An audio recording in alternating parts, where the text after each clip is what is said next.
YMB. Nhớ rằng tu nên tu lô, có nhớ đi kia là xưa. Y có buồn cho cụ, lý cũng cho có thiên. Nam mô cụ bao xua, cụ bỏ có luôn trời mua.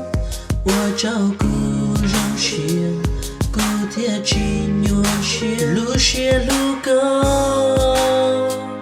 y có buồn họ cụ lũ xua hù có. Sa bỏ có mù lý, ua yua tao mua tao mù. Tao lòng chỉ có lý hiếu, vì tranh chua y cho lũ. Cụ chỉ tao hai cho có, lũ xia lũ có. Y có buồn họ cụ lũ xua hù có. Sa bỏ có mù lý, ya tao chỉ có.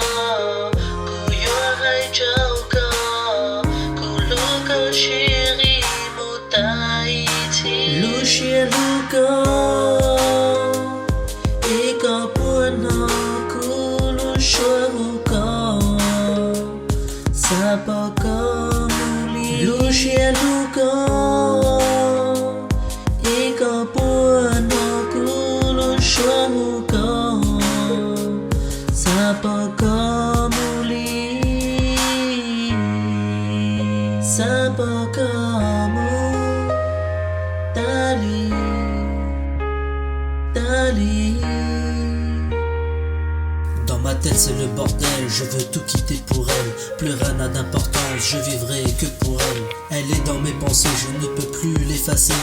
Notre amour est tracé, impossible de le casser. J'aimerais venir te voir, te parler sans faire d'histoire, sans promesse, sans au revoir, juste nous dans le noir. Mais le temps n'y attend pas, et un jour tu me verras.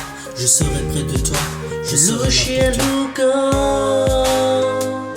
Y có buồn họ cụ lũ xua hù có. Sa bỏ có mù lý, lũ xia lũ có.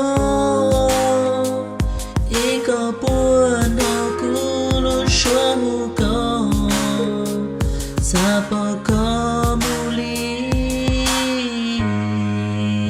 sa bỏ có mù ta li.